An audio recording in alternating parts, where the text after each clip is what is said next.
to get into a little bit more about what I've learned about being an entrepreneurial CEO and what roles those have.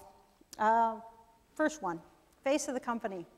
The CEO is the face of the company. And that means you're out of the office a lot. That means you're representing the company to potential employees, potential customers, potential investors, hundreds of people all the time. And you're selling the company all the time to everyone. You are never not on stage selling. It doesn't matter what context you're in. You could be in a coffee shop. And you're responsible for everything the company does or does not do. And we all did it together when it's successful, and I'm responsible when it fails. Okay? That's a big part of being that face of the company, and I think companies do themselves a tremendous disservice if they don't have an effective communicator in that job. I run into lots of folks who are more technically oriented. My business partner today in the wind energy company is a wonderful, great communicator. She's a PhD in engineering, and the problem is that at some point you have to divide and conquer, and I need her to solve the technical problems, and she can't spend all of her time out selling the opportunity to other people.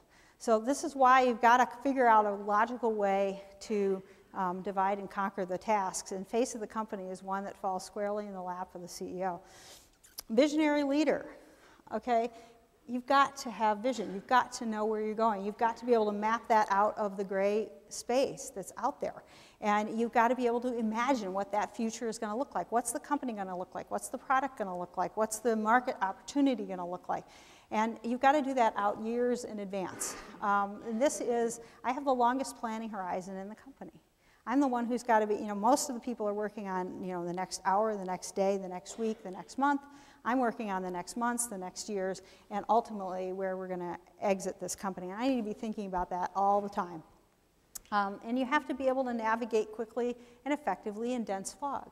As the CEO, very quickly, as the more the company grows, the harder decisions are the only ones you get to make. If it was an easy decision, somebody else on my team should have made it, okay? So I only got to make, ultimately, the decisions which were the bet the company decisions, we do or die kind of decisions. Are we going to do the Series B, or are we going to take the early exit? Are we going to launch this product now or not? Are we going to ship these products now or not? Not at the detail level, but on a kind of global basis. Is it ready? Is the market positioning ready? You have to make those calls. And you have to be able to convince others that the calls that you're making are correct. And ultimately, you can't compromise your integrity. You have to understand what are the questions from an integrity perspective as a company that you are grappling with. Finally, maker of tough decisions. I kind of alluded to this already.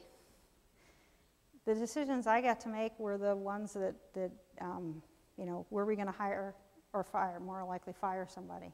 Were we going to change suppliers? Were we going to change manufacturing? Like originally we were going to outsource our manufacturing. At one point I decided to bring it in-house. That had huge ripple effects and consequences.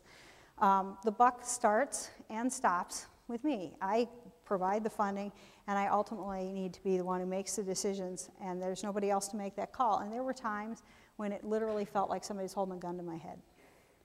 And didn't know what the right outcome was going to be, but had to go with my gut and do that.